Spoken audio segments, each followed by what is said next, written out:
Hey, what's up guys? Good morning from Chiang Mai, Thailand. It's a beautiful day, sunny weather, and today I'm going to get into your top questions that I've been receiving from you guys on teaching English online and teaching English abroad. So in today's video, I have just a few questions that I'm briefly going to answer. So I want to say first, thank you to all the new subscribers out there. I really appreciate it. And of course, I want to say to everyone in the comment section with the questions and the comments and just the positive input, thank you, thank you, thank you. And as well as the people, the teachers who have signed up on Palfish for the teacher training. That is on January 27th at 8 p.m. Thailand time, 9 p.m. Beijing time. So 3 teachers have already signed up, so that means it's 50% filled. 3 more people can enroll on the student version of Palfish. So even if you're not on Palfish, you can download the student version and come in for a TEFL teacher training. I'm really excited about it. It's going to be an amazing time for everybody involved.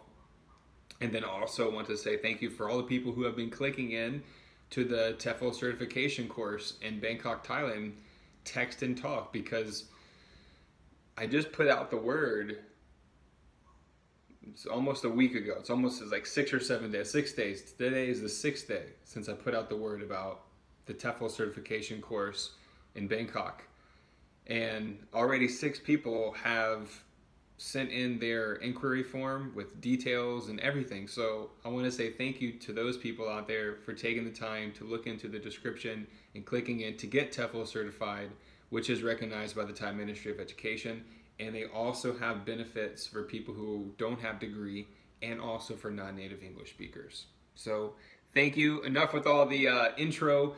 I had to let everybody know what's going on though and what options are available, because these videos that I'm uploading now are not just videos. They are informative messages that are getting out to so many different countries around the world. So I want to be a bridge of opportunity for people who are new or even advanced level with teaching or online teaching with TEFL and things like that, and bringing them into this kind of lifestyle and preparing people and mentoring people how to become better teachers and how to make more money and how to enjoy more and how to get your students to enjoy what you're doing more as well, and that makes the whole thing better. So enough of all that. Let's get into your top questions. First of all is how to boost the energy with a shy student. So I know this may sound very basic and you may have already heard this, but since I've been doing this for a long time, there are moments where I might catch myself being too content. But there's also times where you have to remain silent because you want that student to have the confidence, not interrupt them. You want to give them that personal wait time. But with a shy student, for example, I started clapping. I gave him the star and I was like, yeah! Like, I'll just use the name, I've seen Dora quite a lot, like the name around in Palfish. So it's like, yeah, Dora, so good, awesome job. And I put my fingers right up to the screen. Like, I don't really sit too far back, I really kind of get up there in my hands, and I'm really interactive in that way because that's what will bring out the most from the students. So when I saw the smile on the face, it was actually a pop-up, and the student was a bit shy. It was like one of the first pop-ups that I've taken in like months perhaps. And when the student came on, I was kind of like, uh-oh, it's a new student. Like, I have like a lot of my regular students that I know. Probably 70% to 80% of my classes now are people that I already have classes with. So when you do get a new student, you don't know exactly what you're going to get. It's always unexpected, and it turned out to be so good. It turned out to be amazing. And anyway, so they're going to book more classes. The child was very happy, really enjoyed the lesson, and was very open the first class in terms of relaxing and not being too nervous to speak. And as students will say, she's acting naughty, right? So that's one way to boost the energy of a shy student, is to bring your energy into the classroom. Use your hands and like, yeah, awesome job. It's fun for me. I don't care what people say. I love my job. The next thing I will say is use your star awards at the appropriate time. I try not to use it before the 5-minute mark, sometimes on the 4-minute mark. If it's really a quiet lesson or a quiet student, you know, not quiet lesson, but a quiet student, like it's taking a lot to get them to express themselves and to, you know, sink into the lesson and not to have this, you know, frozen barrier, right? And guys, if anything that I'm saying is ringing a bell, let me know below. And if there's any things that you do to help bring out the students' energy, let us know below, because these are the top questions that I'm answering today. The next thing is, one of my students today told me that it's going to be Parents' Day in China today. And I looked it up on Google and something came up for South Korea. I didn't see anything about Parents' Day in China this year. So I was gonna make today's video about everybody make a thing on PhotoGrid or wherever you make a poster, you know, Chinese letters and English, and say happy, you know, happy Parents' Day, have a wonderful day, something like that, you know, and send it to all the parents of the students that you're teaching. And then I didn't see anything about Parents' Day. So what I am gonna say is, boom, check this out. So right here is called, I don't know if it's backwards, but this is Happy New Year in Chinese right here. So I just wrote this in less than a couple minutes before the video, just on Google. And this is Happy New Year in Chinese. So it's a flat tone. It's xin, xin nian, xin nian, kuai. It goes down. So it's a kuai, kuai le, kuai le. It's two. See how it goes down 2 times in the kuai le. Here is a cross, so it's a flat tone. So Chinese and you know, many languages over in this part of the world, Thai, they're based on tones. Many of you guys know this already. So just want to point that out to you guys. Make a poster. Yes, the Chinese New Year is not today, but it's coming up really quickly.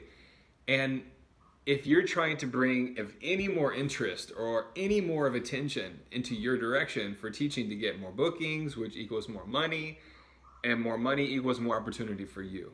So if you make like a poster, like save an image, make something like this. You can draw a picture and you can take it and scan it and send that if you don't want to do something super tech. So there's lots of options out there for you. Or when you have the next class, show your student that you drew Happy New Year. They will be very impressed, and I guarantee you, well, I can't guarantee everything, but I'm almost pretty sure that if you show them something like that, it's gonna spark more interest, spark more attention into your direction, which is most likely going to lead to retention. You know, you want to retain your students to come back. And the only way to do that is to leave a lasting impression. Okay, guys, so next question is how to improve the success in your in-class performance. A lot of people ask me, how can I get better in the class? Well, that is what my teacher training is all about, but I'm gonna lay it out to you guys here for YouTube. You need to know 3 things. Well, actually 4. First of all, you need to learn how to do a quick assessment when the lesson starts with a new student or a trial class or even an existing student. I try it every day like a fresh new day, you know? So first of all, you have to be very aware of the body language. So if they're kind of like stuck like glue, you know, might be shy, might be a little nervous, might be scared, you know, it depends. But if the student is a bit more relaxed, like moving, you might have a bit more energetic student, which can be good and also could be in a way they get distracted more easily, right? So it all depends. That's why there's always a great balance between having diversity of students and ages and levels. And that's what makes, you know, your teaching job so much more rewarding at the end of the day, because it's really teaching you. And I think that's why I always will be teaching, because it always, at the end of the day, it's like, wow, I'm really glad I had that really challenging lesson, because if I didn't, yes, it would have been easy, yes, it would have been nice, but perhaps I wouldn't have learned something that would take me to the next day with more data up here, right? And how to be more empathetic and, you know, compassionate and things like that, because you're representing a lot more than just your face, yourself in these classes for wherever you're teaching. So I will say another thing real quick, a great way to make the songs more fun on Palfish, or if you're teaching online, or if you're teaching in a school, it doesn't matter if you're doing you know, TEFL in schools and you're doing a song. So the song was like, row, row your boat gently down the stream, you know, merrily, merrily, merrily. So, you know, there was a time where going into it, well, first of all, there's some students who like really don't want to do it, and they get, like, some of them get, and then I'll just say some don't want to do it, okay? You can tell by their face quite easily, okay? And you also have to test them out and ask them if they like it. Play the song and ask them if they like it. You don't want the student to be uncomfortable. And then there's some students who will listen to it and be like, no, teacher, like want to run, you know, and play it, and like, it's kind of like a fun little thing we do. And then there's some that really enjoy it, and they'll like say, hey, teacher, do we have time for the song today? You know, and I'm like, okay, let's do it. So when doing the song, the row, row your boat, I thought like today with one of my students at 7:30, get right up in that camera. Row, row your boat. And he was kind of like looking down at first, and then he kind of looked at me and then like kind of surprised that I'm like, you know, that I'm doing that. And then all of a sudden, before I knew it, he was doing it. And he was like, hey, teacher, look at me. So like, boom. And then I got the same student again tomorrow at 7:30. So boom, boom, put the 2 and 2 together, guys. I'm giving lots of good advice. Hopefully, let me know if any of this stuff is resonating with you. And again, if you have some tips that you want to share in the comment section, that would be great. And I was going to do this as a live video, but for some reason, YouTube took off my last live video, so I don't want to put a lot of energy into something and then have them take it off. So anyway, you need to know the vocabulary level, fluency level, and comprehension level. You gotta know those 3 things, because if you start talking with a vocabulary of a higher level student, and look, some of you guys know this, many of you probably do, but it takes one to know and one to actually apply and administer and be able to assess at appropriate times to make it more successful and more comforting and more relaxing for the person on the other end. And then sometimes there's the family in the room with them, you know, and then if not the family, might be the dad, might be the mom and dad, or might be just the mom, or might be a brother and sister nearby, you know, so you never know who's watching your face. And I just try to say that because, you know, I've also gotten complaints. What can I say? I've also missed classes. I've also been late to classes. So I'm coming at these videos with understanding that I've been on both sides of the spectrum. And so anyway, I just love it. So you have to know vocabulary, fluency, and comprehension levels of your students, and that will help you out. So if you have to take, at the end of the lesson, like jot down their name and just like put 1 or 2 things that you thought they did good or something that they need to improve on. And that way you'll start to have like a good memory of the students. And that way you'll know what questions to ask and what questions not to even bother asking yet. And you also have to reword, like your whole English is basically going to change. First of all, my partner, you know, when I met her, she didn't speak any English really, like a little bit. And I didn't really speak any Thai, so I had to really go back to basic English in my personal life. And then basic English in my work life. And then basically just like my mom and dad and like my brother, or, you know, something like that, or the random foreigner that I'll meet here in Thailand, I'll talk to them in English. And it's like, whoa, you know. But anyway, so my English has changed quite a bit, like the way that I speak. And perhaps it comes out and conveys better in these videos too. It's maybe perhaps more clear, a little bit more simple sentence structure, and easier to follow. So, and what I just said there is also what you need to apply into your classroom. So, I'm about to do a Skype interview with someone who's interested in teaching on Palfish, so I got to wrap this up. But I think I got as many things answered as I could. And here, I hope you guys, please, if you're still watching this video, if you really are after 15 minutes, that's amazing. I appreciate it. Or if you just skip to the end, please help me answer this question. Should I come back to Facebook and Instagram? I would really like to hear your feedback on that and maybe perhaps why or why not. I have been off Facebook and Instagram. It's been deleted on my phone, except for the 12 hours that I had it on last week. Other than that, it's been over 6 months. Pretty sure 9 months, almost 1 year. So almost 1 year I've had no Facebook and Instagram on my phone, you know, checking and posting and uploading and things of that nature. And probably missed out on a lot.